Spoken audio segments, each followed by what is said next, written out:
They say money changes everything, but does it really reveal who we are? Or does it merely set the stage for the secrets we've kept buried all along?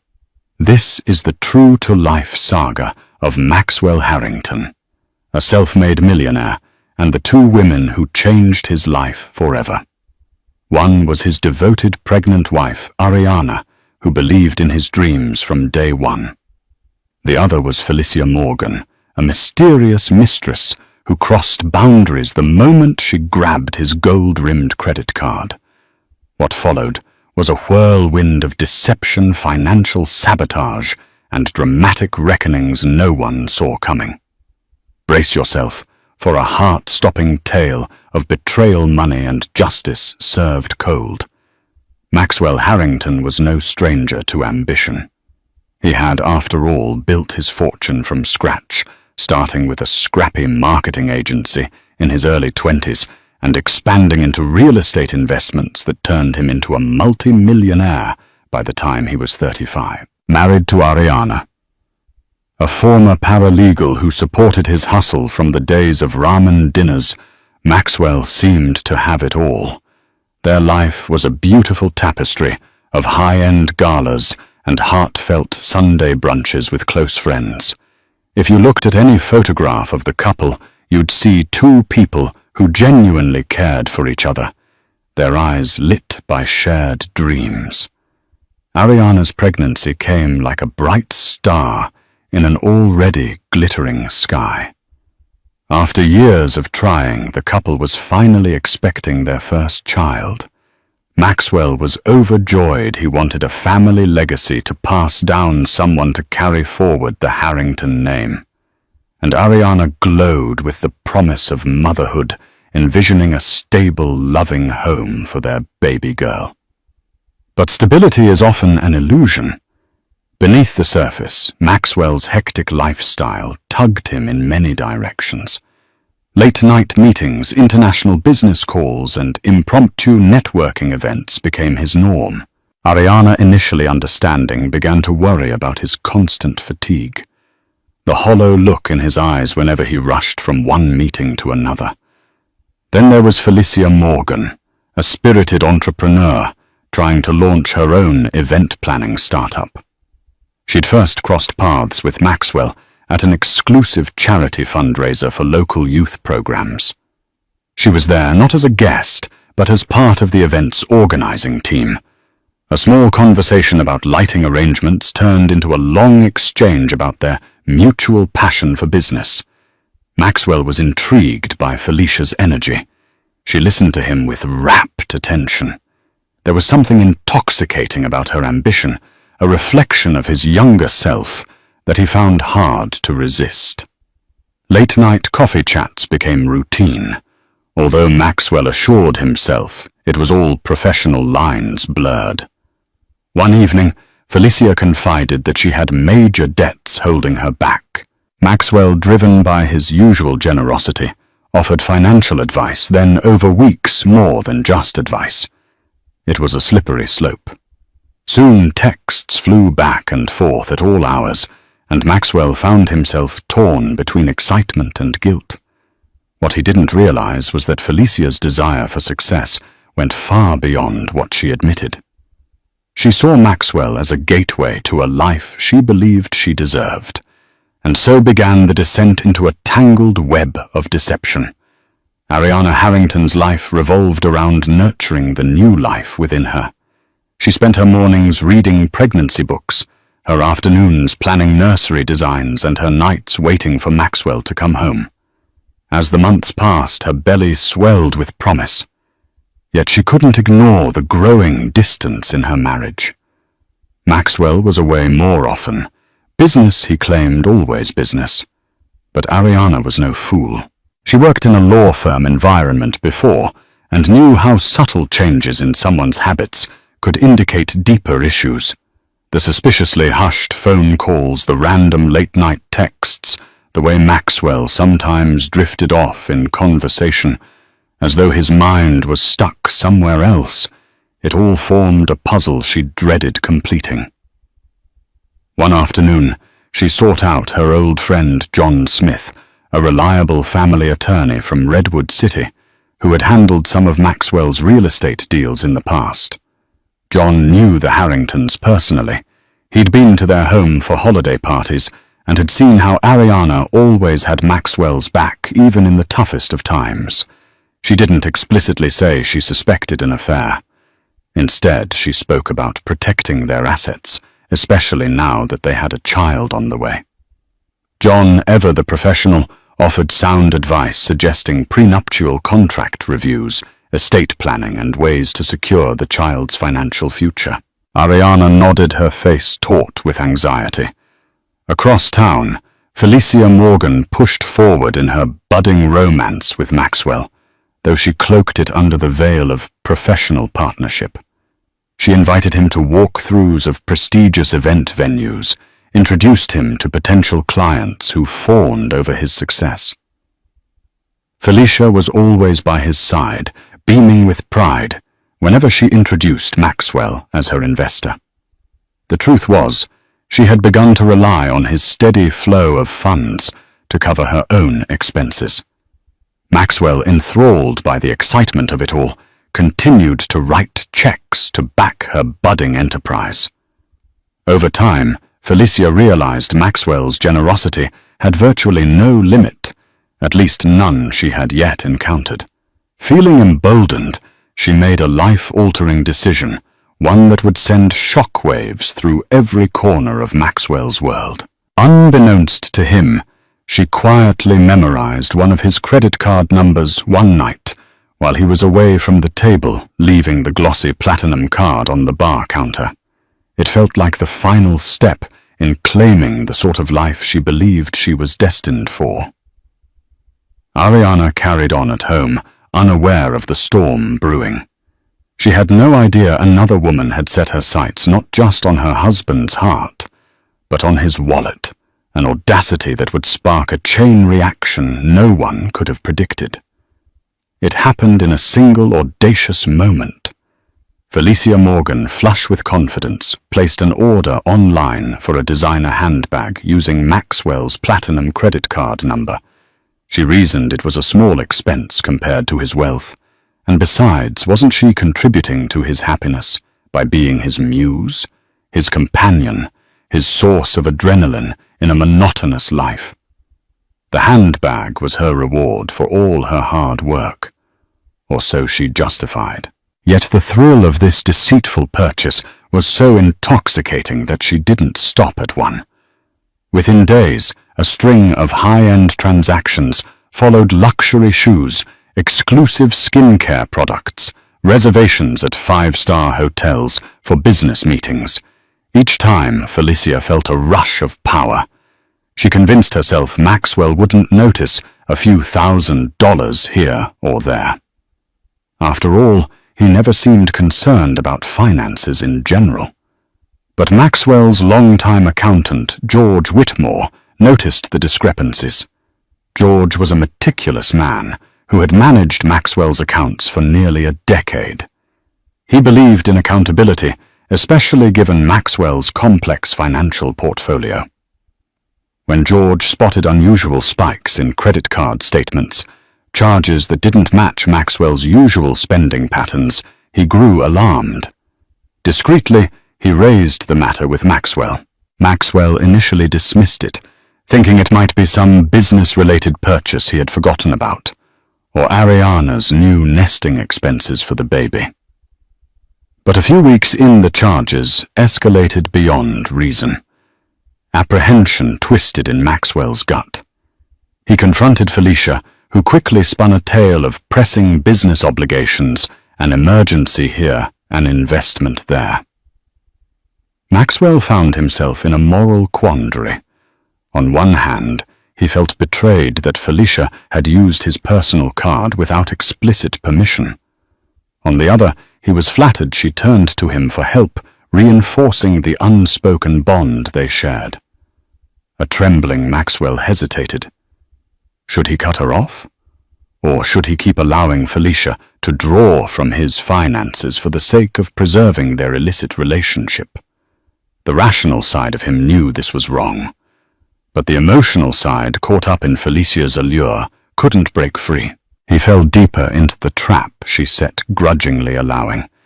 Continued use of the card, albeit within certain limits, they verbally agreed on. Unknown to Maxwell, Ariana had reached a tipping point of her own. She had overheard cryptic phone calls and seen fleeting texts with Felicia's name flashing on Maxwell's phone screen. Though Ariana's heart clenched, her maternal instincts and sense of self-preservation kicked in. She decided she must protect her unborn child at all costs. She contacted John Smith again, inquiring about more aggressive financial safeguards. Something in the air told her she needed to be ready for the worst. Ariana Harrington had always trusted the quiet patterns of her household's finances. Though Maxwell was the one handling investments and meetings with their accountant, Ariana, ever the meticulous former paralegal, reviewed their joint account once a week. It was a quiet habit she rarely spoke of, just one more way she cared for their future, especially now with their baby girl due in a few months. But that morning, something was off. She had just finished breakfast, a bowl of oatmeal she barely touched, when she opened her laptop and logged into the bank portal. Her fingers hovered over the keyboard, mindlessly rubbing her growing belly as the page loaded. Her eyes scanned the screen, then froze. A charge for nearly $800 at a luxury salon. In Felicia Morgan's zip code. Ariana stared, her breath catching. It wasn't the amount that stung, it was the name of the establishment. She'd never been there. Never even heard of it until she vaguely recalled Felicia mentioning it in passing at a charity event months ago. Her heart began to hammer. Clicking deeper, Ariana opened the last 3 statements. Page after page of purchases unraveled before her eyes. Boutique hotel reservations, exclusive spas, 5-star restaurant charges, none of which matched their calendar or her memory. A few had Felicia's name scribbled in the memo line. Ariana's breath came in shallow waves. She felt like the floor had vanished beneath her. She printed the statements, her hands trembling, ink smudging slightly from her grip. All at once, the late-night calls. The sudden mood swings, the tired lies, disguised as meetings, they all made sense. Rage and devastation collided in her chest. Her pregnancy hormones intensified every emotion into something volcanic. That night, she waited in silence. The dinner table was set for 2 baked salmon, sautéed asparagus, and a side of mashed sweet potatoes. The plates remained untouched as she sat still like a storm before eruption. Maxwell walked in just after 7, loosening his tie, looking as though he expected another quiet evening. The moment he saw Ariana's face, he knew. "We need to talk," she said sharply. The air grew thick. Within minutes, the table was covered in printed bank statements. Ariana's voice trembled, but her words were sharp as daggers. "Would you care to explain why someone named Felicia is making luxury purchases with our card? Don't insult me by saying it's for business." Maxwell stuttered, taken off guard. It's complicated." "No, it's actually very simple," Ariana snapped, standing up. "You let your mistress treat our accounts like her own personal piggy bank. While I'm here, carrying your child." Maxwell's eyes fell to the floor. It wasn't supposed to happen like this. She needed help. Help. Ariana laughed bitterly. So now help means designer shoes and hotel rooms. "Tell me, Maxwell, how many nights did you stay in those hotel rooms?" He opened his mouth, then closed it again. For the first time, he had no smooth justification, no half-truth to fall back on. His silence said it all. Ariana turned away, her hand on her belly, as if protecting her daughter from the ugliness unraveling in their home. I gave you everything. I stood by you when we had nothing. And now you're handing our future to a woman who saw you as a walking ATM. Maxwell moved toward her, but she stepped back. Her body trembled not from fear, but from a surge of strength she hadn't known she possessed. "Don't," she warned. That night, after Maxwell retreated to his office in defeat, Ariana made a phone call that changed everything. Her voice shook only once at the beginning. "John, it's Ariana. I need you."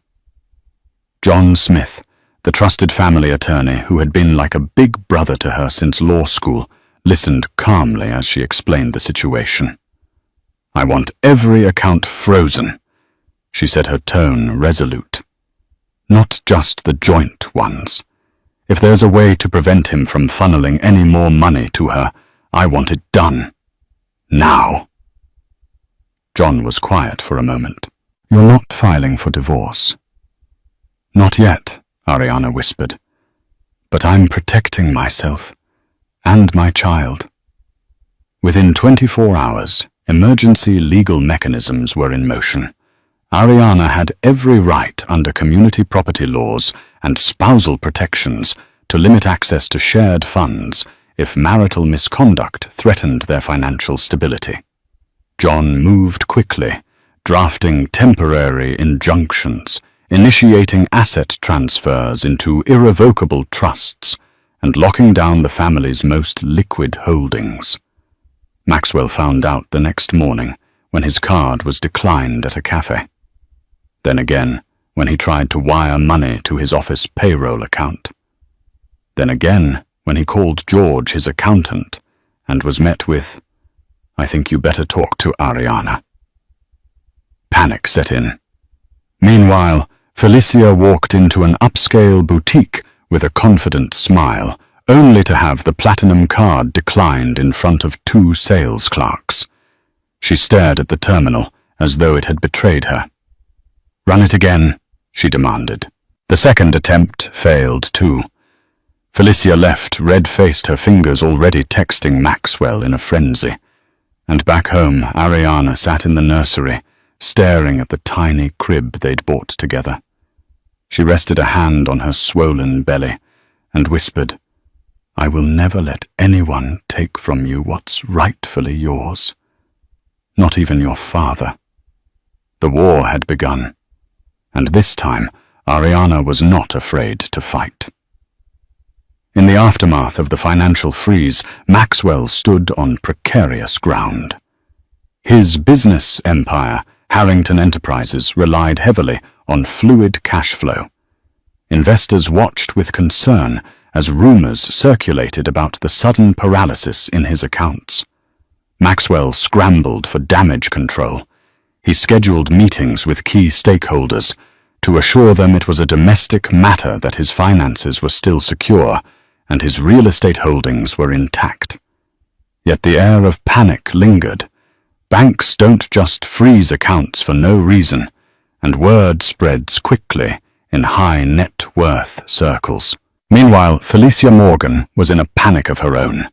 She'd built her budding event planning business on the assumption of Maxwell's continued support. Without it, vendors demanded overdue payments. Clients began questioning her reliability. Felicia tried to contact Maxwell repeatedly, leaving desperate voicemails, some tearful, some angry. When she finally managed to corner him outside his office, her voice shook with fury. "You promised to back me. Now you've left me hanging." Maxwell rubbed his temples in frustration. There was no easy solution.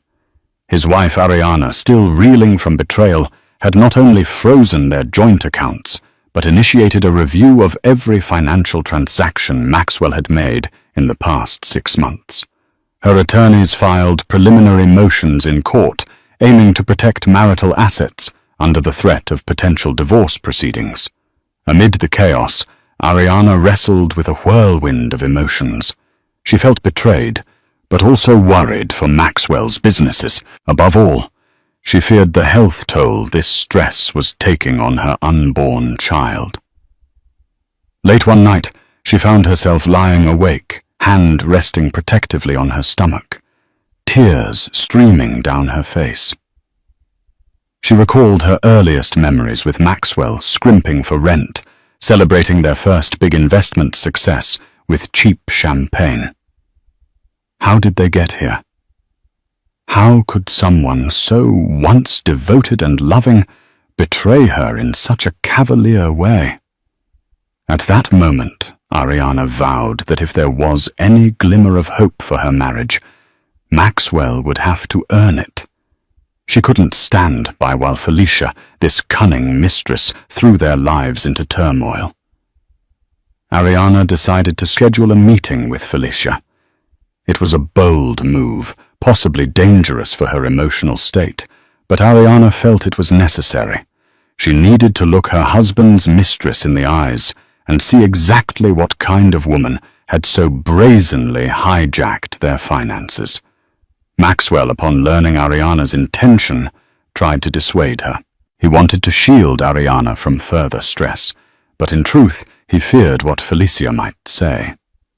The stage was now set for a tense emotional standoff, a meeting that could either spark the path to redemption or ignite a final destructive conflagration. Ariana chose the cafe with care, a high-end spot tucked discreetly into a tree-lined block in Menlo Park. Elegant but understated, it was a place with soft jazz white marble counters and polished staff who knew better than to interrupt when emotions ran high. She needed neutral territory, not just for safety, but to steady herself. The idea of confronting Felicia Morgan, her husband's mistress, the woman who had siphoned money from their marriage like a parasite, felt surreal. But Ariana wasn't here for a fight. She was here for clarity.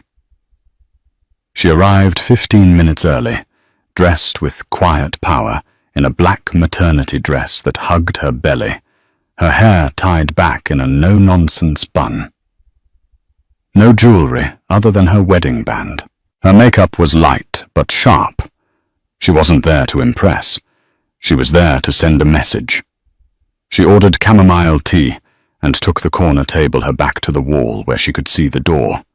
Her hands fidgeted over the manila folder, tucked into her purse printed statements, notes from John Smith, highlighted proof of Felicia's audacity.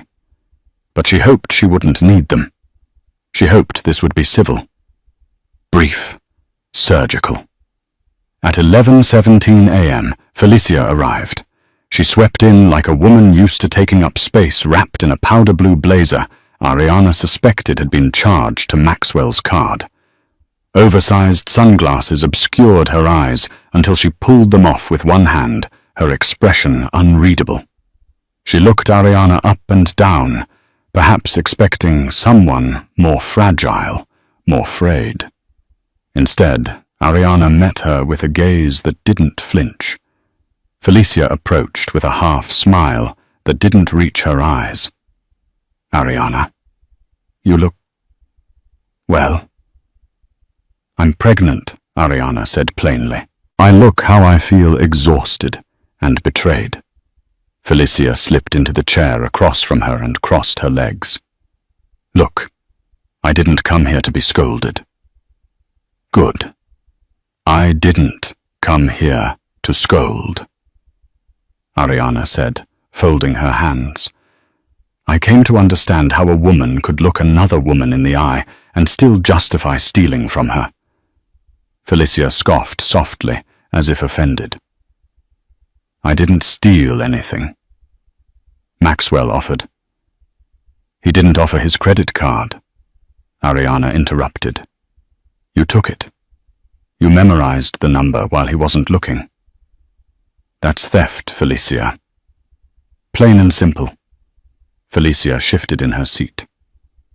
"Maxwell knew I needed help. I was trying to build something for myself. He didn't say no when the statements came in. That's not theft, that's consent by silence." Ariana blinked slowly, trying to stay calm.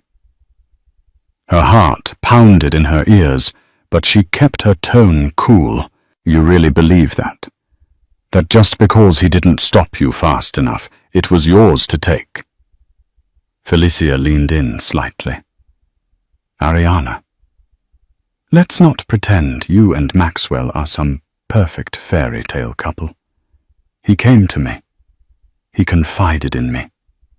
You think I seduced him? He was already slipping away. A flash of heat shot through Ariana, but she kept her face neutral. My husband may have lost his way, but you lit the trail. Don't flatter yourself. Felicia straightened jaw tight. Why did you want this meeting, really? You've already frozen the accounts. You've humiliated him. You've destroyed my business. What more do you want? Ariana inhaled deeply. I wanted to see what kind of woman you are.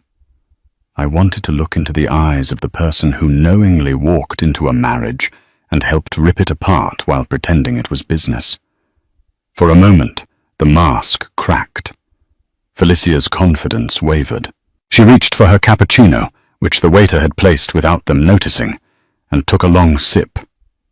Then came the line Ariana would never forget.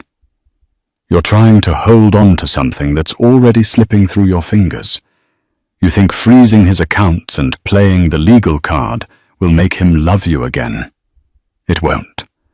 If he wanted to stay, he wouldn't have left in the first place.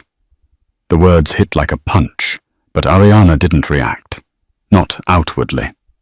She leaned in slightly. I'm not trying to win Maxwell back. I'm trying to protect my child from the fallout of your recklessness. That's the difference between us. You see love as a weapon or a transaction. I see it as a responsibility. Felicia looked away for the first time.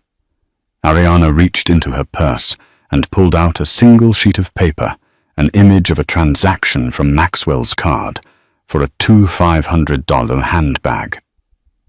This is what you traded your dignity for. You're not building a business, Felicia. You're burning bridges with expensive matches. Felicia's lips parted, but she said nothing. Ariana stood slowly, sliding the paper back into her folder. Her legs trembled, but she forced herself to rise with poise. She looked down at Felicia and said in a voice both calm and cutting, You have days left, maybe weeks. But this ride is ending, Felicia. And when it does, you'll look back and wonder how it all fell apart. Let me save you the suspense. It started the moment you saw another woman's life and decided you deserved it more. She turned to leave, then paused.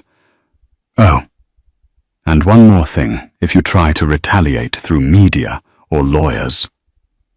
Remember this, I'm a woman with nothing left to lose and everything left to protect. Ariana didn't wait for a response. As she stepped out into the California sun, the heat hit her like a cleansing fire. Her hands shook slightly, and her heart raced, but she kept walking one foot in front of the other. That chapter was closed. Whatever came next, divorce custody chaos, she would meet it head on. Because the fight wasn't just about a man anymore. It was about a future. And no one was going to steal that from her. Back in his office, Maxwell faced a silent revolt among his own employees. Word had spread that multiple department budgets were locked up because Ariana had effectively frozen the company's primary accounts.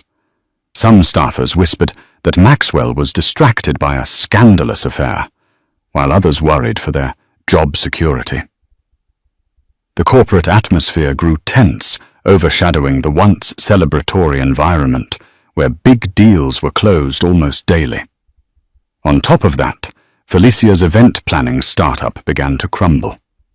She had leveraged Maxwell's name to secure vendor contracts, but without a steady influx of capital, those arrangements fell through. Angry suppliers threatened legal action. clients cancelled forthcoming events, refusing to pay Felicia's retainer fees since she no longer had the means to execute the lavish galas she'd promised. Alone in his plush corner office, Maxwell gazed out the panoramic window, watching the city skyline blur into a hazy mosaic. A sense of regret gnawed at him. He replayed every choice, every flirtatious coffee meeting, every hush-hush phone call with Felicia. The guilt pressed on his chest heavy as a stone. For all his business acumen, he had allowed a reckless affair to jeopardize not only his marriage, but also his reputation and the livelihoods of those who worked for him. Desperate for a solution, Maxwell dialed Ariana's number. She answered, her tone icy. He pleaded for a meeting, insisting he wanted to fix things for the baby's sake, if nothing else. Ariana agreed, but only under the condition that John Smith be present. Maxwell hesitated. Involving a lawyer felt like a barrier between them, but Ariana was unyielding. She needed legal protection and emotional distance, a buffer against the heartbreak. They met at John Smith's law office, a place that felt sterile and tense. Ariana looked tired, her hand cradling her baby bump protectively. Maxwell felt a pang of remorse seeing her so worn down. John laid out the terms for unfreezing certain accounts, but demanded full transparency of Maxwell's finances, including all transactions to Felicia. Maxwell had no choice but to comply. The alternative was to watch his empire collapse further. As Ariana listened to the enumerations of Felicia's expenses, each designer purchase, each extravagant meal, she realized just how deeply Maxwell had been financing another woman's lifestyle. Tears of anger and despair welled in her eyes. In that moment, Maxwell saw the depth of the pain he had inflicted upon the woman who had always stood by him. John requested a recess, giving Maxwell and Ariana a moment alone in the conference room. Maxwell reached for Ariana's hand, but she pulled away. The silence was deafening. The fate of their marriage and Maxwell's future hung in the balance, waiting for Ariana's decision. The next day brought an unexpected development. Felicia Morgan showed up at Harrington Enterprises, refusing to leave the building until she spoke to Maxwell. Security tried to deter her, but she caused a scene in the lobby loud enough for curious employees to gather. Eventually Maxwell appeared, his face taut with frustration.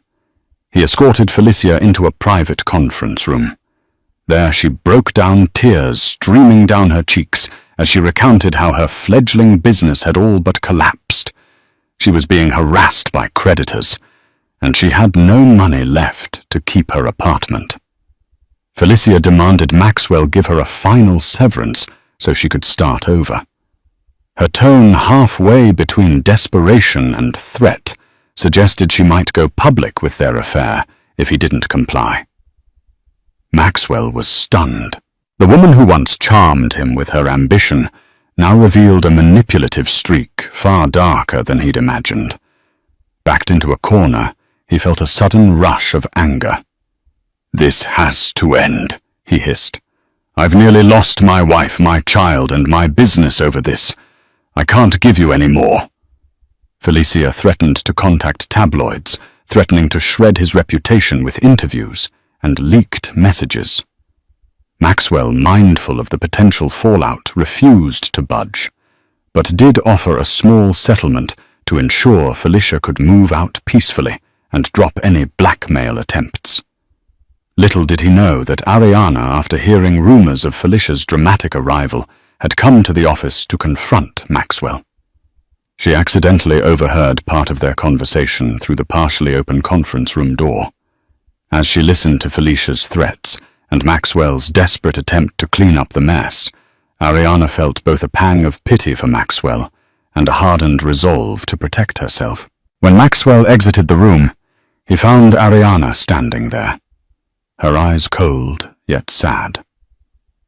She turned away without a word, heading for the elevator. Maxwell rushed to follow her, but she was gone before he could explain anything. In that elevator ride down, Ariana thought of all the illusions that had been shattered, the illusions of a perfect marriage, of unwavering loyalty, of untainted success. That evening, Ariana called John Smith and instructed him to move forward with an aggressive legal strategy. She wanted a formal agreement that would ensure financial security for her and her unborn child. She was no longer content with partial measures. Maxwell's pleas for forgiveness and second chances felt hollow. In her mind, actions needed to speak louder than words. While Maxwell grappled with his crumbling personal life, the walls began closing in on Felicia Morgan. She discovered that certain details of her manipulative behavior, like using Maxwell's credit card without explicit permission, could lead to legal repercussions. Moreover, Maxwell's final offer of a settlement was nowhere near the extravagant sum she had hoped for. Fear, anger, and regret churned inside her, driving her to reckless decisions. She confided her troubles in her only close friend, Tara Nguyen, a public relations specialist who once assisted her in event promotions. Tara, upon hearing Felicia's plan to possibly sell her story to the tabloids, warned her that might get you short-term cash, but you'll become persona non grata in this industry. No high-profile client will ever trust you again. Felicia hesitated. She knew Tara was right, yet with unpaid bills piling up, desperation clouded her judgment. At the same time, Maxwell's legal and financial nightmares grew. Ariana's lawyer sent him a draft settlement that was substantially more than just spousal support. It demanded that Ariana become the primary beneficiary of multiple key assets, ensuring she and the baby would be protected. Maxwell's pride was wounded. Everything he'd built might end up under Ariana's control, yet he lacked leverage. He had no moral high ground to stand on. Feeling the immense weight of his choices, Maxwell arranged a sit-down with Ariana this time, without lawyers.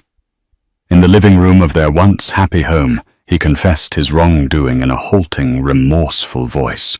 He apologized for betraying her, for jeopardizing their child's future. Ariana listened, arms folded, tears brimming. "I want to trust you," she whispered. "But I can't if you keep Felicia in your life." Maxwell promised it was over. He even showed Ariana the text messages in which he refused Felicia's demands for more money. Over the course of that conversation, Ariana sensed his genuine regret. She allowed a small crack in her fortress of anger, but the road to reconciliation, if any, would be long and uncertain. She left that meeting with a heavy heart, telling Maxwell she needed more time to think, and that the current legal arrangements would remain in place until she felt secure. Meanwhile, Felicia took a daring step. She contacted a freelance journalist who specialized in wealthy scandals.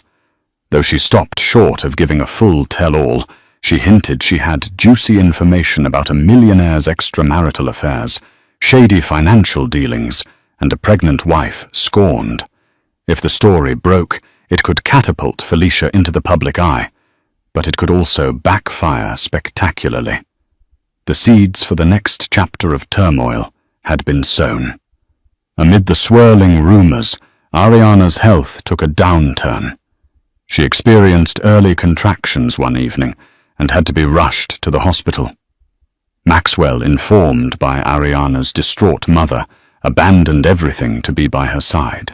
Outside the maternity ward, he paced anxiously, haunted by the realization that his reckless actions might be placing Ariana and their child at risk.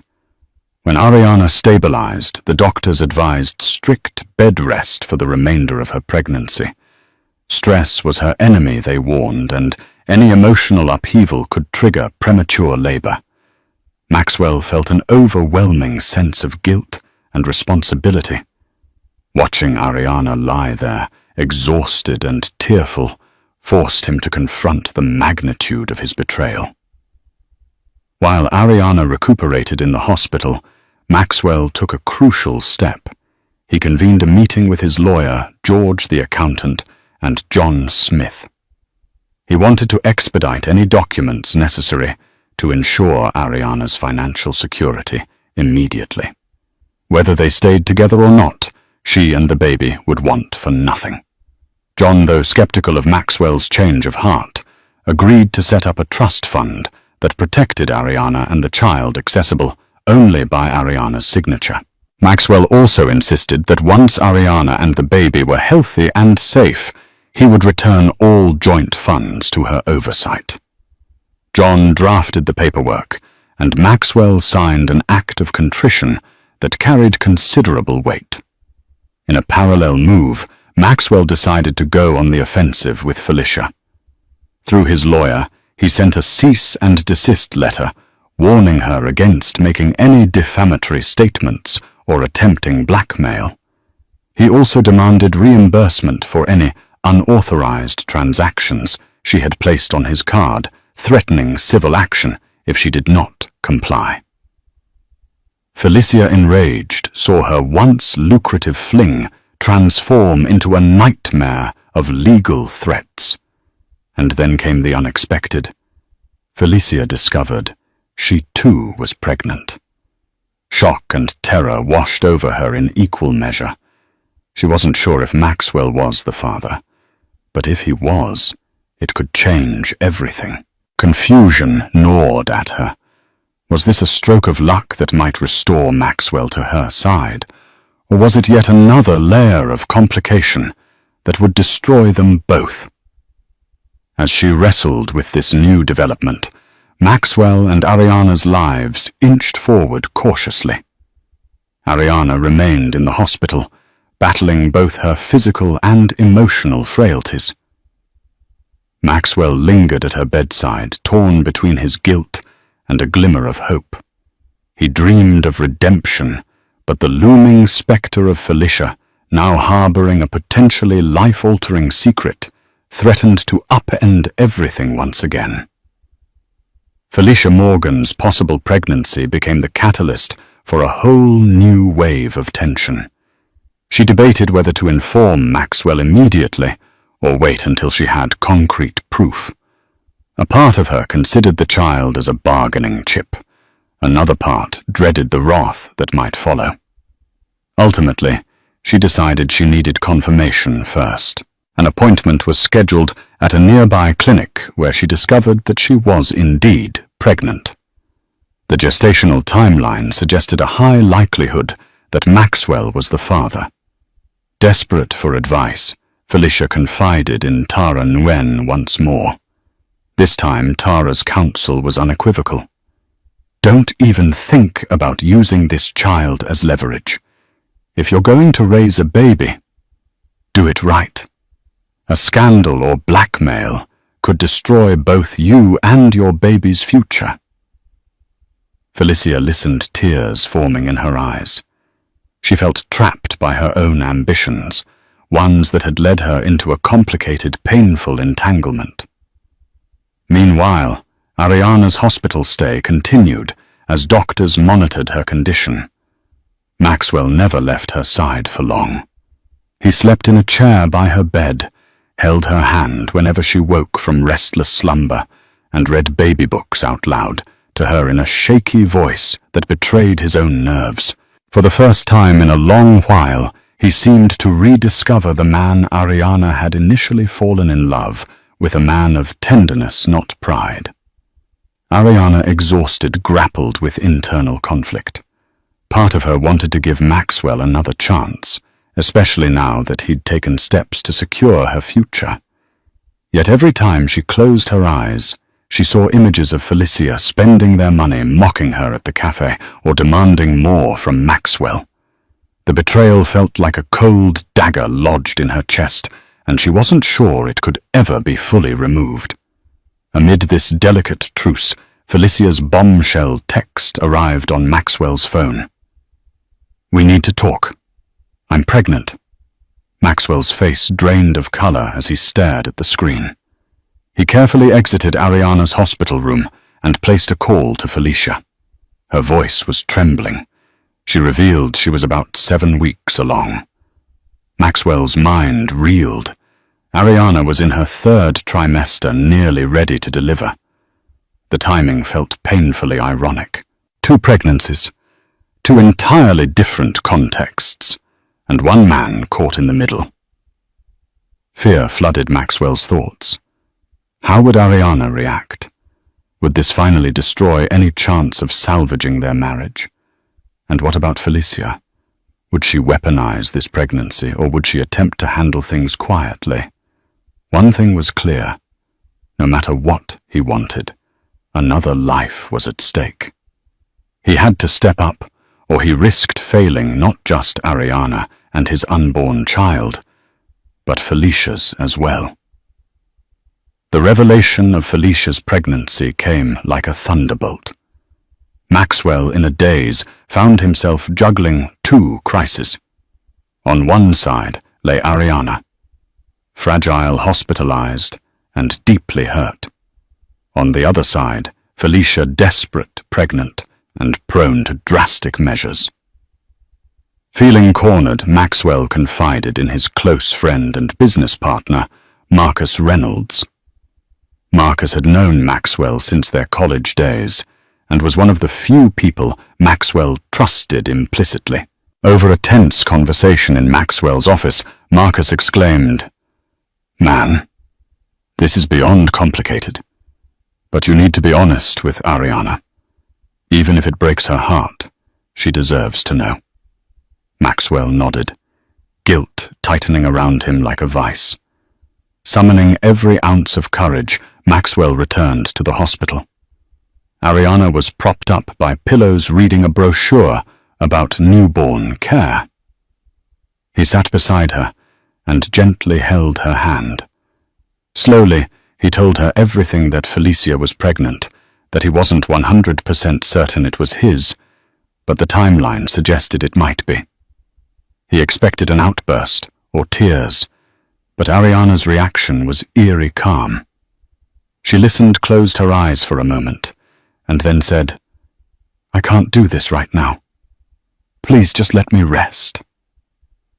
That night, Ariana barely slept. She stared at the tiled ceiling, fear and fury twisting in her mind. The next morning, she contacted John Smith to see if any new legal provisions could be put in place if Felicia indeed had Maxwell's child. John explained that the legal waters could get murky, especially with paternal rights, child support, and custody. Ariana felt her world spinning out of control again. Meanwhile, Felicia wasn't handling things well. She oscillated between defiance and despair. She considered telling the tabloids about her pregnancy, but Tara's cautionary words echoed in her mind. In a rare moment of introspection, Felicia recognized that going public now wouldn't solve her problems. It would only drag more innocent people into the chaos, including the potential child she carried.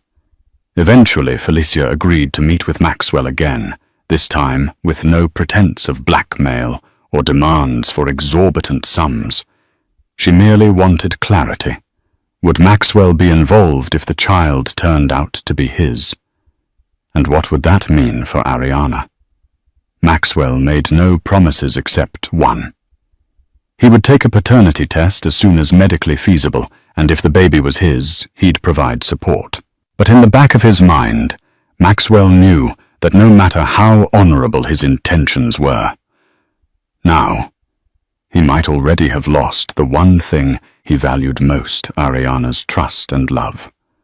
All he could do was wait and see if time and fate offered any path to redemption. As the weeks passed, Ariana was discharged from the hospital under strict instructions for bed rest at home. She returned to a house that felt both familiar and alien. The nursery remained decorated in soft pastel hues, a hopeful sign of the new life soon to arrive. Yet every corner of the home seemed haunted by memories of betrayal. Maxwell moved into a guest room at Ariana's insistence. Their interactions were polite but distant. He took care of chores, managed her medications, and tried to ensure she had minimal stress. Yet the unspoken tension between them lay like a chasm. The only thing keeping them together was their shared concern for the baby's imminent arrival. One afternoon, Ariana's mother, Helena, came to visit. Helena was a warm, comforting presence, and Ariana found temporary solace in her mother's familiar embrace. Helena spoke frankly. "I can't tell you what to do, but I can tell you that life's too short to live in bitterness. Whether you forgive Maxwell or not, focus on your health and the baby's." Ariana sobbed into her mother's shoulder, torn between lingering affection for Maxwell and the acute sting of his betrayal. In another part of town, Felicia coped with morning sickness and a mounting sense of isolation. She'd cut ties with most of her professional contacts, humiliated by her downfall. She seldom left her small apartment, which she could barely afford. Maxwell's minimal financial assistance helped with prenatal vitamins and checkups, but nothing more substantial was set in stone until a paternity test confirmed the child's father. Eventually, Felicia scheduled the paternity test for when she was far enough along. Maxwell complied, slipping out from Ariana's watchful eye for the hospital visit. Days afterward, the results arrived by courier at Felicia's doorstep. Her hands trembled as she opened the envelope, scanning the lines of text that would either tether her to Maxwell forever or release her from his life. The result: 99.9% probability of paternity. Maxwell was the father. Shaken, Felicia called Maxwell immediately. He answered, bracing himself. When she confirmed the result, he felt both dread and duty. He had no choice but to inform Ariana, and the mere thought of that conversation made his stomach churn. The reality that he would soon have 2 children, one within a marriage on the verge of collapse, and another with a mistress he was no longer sure he even liked, was almost too much to bear. News of the confirmed paternity set the final gears of fate into motion. Life was about to become more complicated than any of them had ever imagined. It was 3 days before Ariana's due date when Maxwell delivered the dreaded news. Felicia's paternity test confirmed the baby was his. Ariana listened in stunned silence, her face pale. She pressed a trembling hand against her belly, as if to shield her unborn daughter from the heartbreak unfolding. The emotional toll proved too much. She went into labor prematurely that very night, her body racked by contractions that came in fierce waves. Panicked Maxwell rushed Ariana to the hospital. The hours that followed were a blur of bright lights, 4 drips, and encouraging nurses. Ariana's labor was complicated by her high blood pressure, but after a grueling night, she delivered a baby girl, Mia Harrington. The moment Maxwell held his daughter, a seismic shift occurred in his heart. A wave of unconditional love washed over him, followed by overwhelming remorse. He made a silent promise to his newborn child. He would be a better man. Yet the miracle of birth did not erase the heavy realities beyond the hospital walls. Once Ariana stabilized, Maxwell gently asked if she would allow him to put Mia's name on the birth certificate. Ariana agreed. Despite her anger and pain, she knew Maxwell was still the father of her child. She watched him hold Mia with a mixture of sorrow and longing, aware that he might soon be holding another baby in another hospital with another woman. Back at Felicia's apartment, the finality of her pregnancy weighed on her. She was due in 5 months, and with the paternity test results, she suddenly had legal grounds to demand child support. Yet the last thing she wanted was another battle. She saw how Ariana's health had suffered, and for the first time she felt genuine empathy. "Maybe I should just leave," she told Tara during a tearful conversation. Tara, trying to be supportive, said, "If you do it for the right reasons, your baby's well-being, not just to run from guilt." In the days following Mia's birth, Ariana's resolve hardened in one direction. She asked Maxwell to move out. She wanted space to heal, to figure out her next steps, without the daily reminder of betrayal. Maxwell complied, renting a small penthouse suite across town. He visited Mia regularly, but never overstayed his welcome. Each visit was painful yet precious. He yearned for Ariana's forgiveness, but the distance in her eyes told him that his penance was only beginning. Outside the hospital window, life went on. Traffic, bustled people laughed in cafes, and the world spun oblivious to the private chaos of 3 intertwined lives. Somewhere in that chaos, Maxwell clung to hope that one day Ariana would see a man worthy of redemption. But for now, the harsh consequence of his affair and the unborn child with Felicia defined the grim reality he couldn't escape. Weeks turned into months, and life settled into a strained pattern. Ariana focused on caring for Mia, finding solace in the tender innocence of her newborn. She hired a part-time nanny to help when the demands of single-handed motherhood became too great. Meanwhile, Maxwell juggled fatherhood visits damage control within Harrington Enterprises and Felicia's pregnancy. Despite all the turmoil, Ariana's legal arrangements had ensured she was financially secure. The accounts were partially unfrozen, with a significant portion now under her sole control and a trust set aside for Mia's upbringing. Harrington Enterprises survived the scandal, though its reputation took a hit among certain circles. Maxwell, chastened by the ordeal, poured himself into rebuilding goodwill with clients and employees alike. He even publicly acknowledged his personal issues, though he never went into detail. Felicia gave birth to a boy, Elijah, 5 months later. The delivery was relatively smooth, and Maxwell arrived at the hospital not out of love for Felicia, but out of obligation to his newborn son. Holding Elijah, he felt the same paternal awe he had with Mia, an unbreakable bond. But no matter how strongly fatherhood pulled at his heartstrings, he couldn't deny the cold silence between him and Felicia. She seemed distant, her eyes filled with regret. Perhaps realizing that even motherhood couldn't magically fix the fractured relationships or her tarnished reputation. A quiet agreement emerged. Maxwell would support Elijah financially, ensure he had every opportunity in life. Felicia, for her part, would not push for further interference in Maxwell's affairs or Ariana's domain.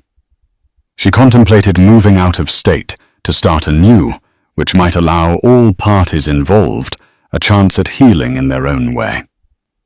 In the ensuing months, Ariana gradually found her footing as a mother. She remained cordial with Maxwell, allowing him regular visits with Mia. Yet their marital status hung in a delicate balance. Ariana wasn't sure if she could ever fully forgive him, nor was she certain about pursuing a divorce. They attended a few counseling sessions, but the emotional scars ran deep.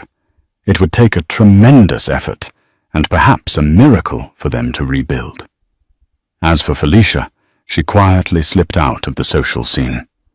Rumor had it she moved to a small town in Northern California, living off a modest child support payment and trying her best to provide for Elijah in a fresh environment. The hush of her departure was a stark contrast to the brazen steps that once set this entire saga in motion. For Maxwell Ariana and Felicia Karma had played its course, swift, brutal, and unrelenting. Each was left with a piece of the wreckage, and a chance, however slim, to forge a different future. The question remained, would they ever find true peace, or would the ghosts of their choices linger indefinitely? In the end, all three paid a steep price for their roles in this tumultuous affair. Ariana, betrayed yet strong, discovered a reservoir of resilience she never knew she possessed. Maxwell, humbled and contrite, learned that true wealth lies not in bank accounts, but in the relationships we nurture. And Felicia, once intoxicated by power and material gain, found herself rethinking what success and happiness truly mean. This roller coaster saga of love, betrayal, and cold financial retaliation reminds us that actions carry consequences beyond what we can see in the moment. It's a cautionary tale. Building a life on deceit may yield instant gratification, but the eventual price is almost always higher than we can afford. If you found this story compelling, please give the video a thumbs up, share your thoughts in the comments, and subscribe to our channel for more real-life dramas and eye-opening tales. Your support keeps us going.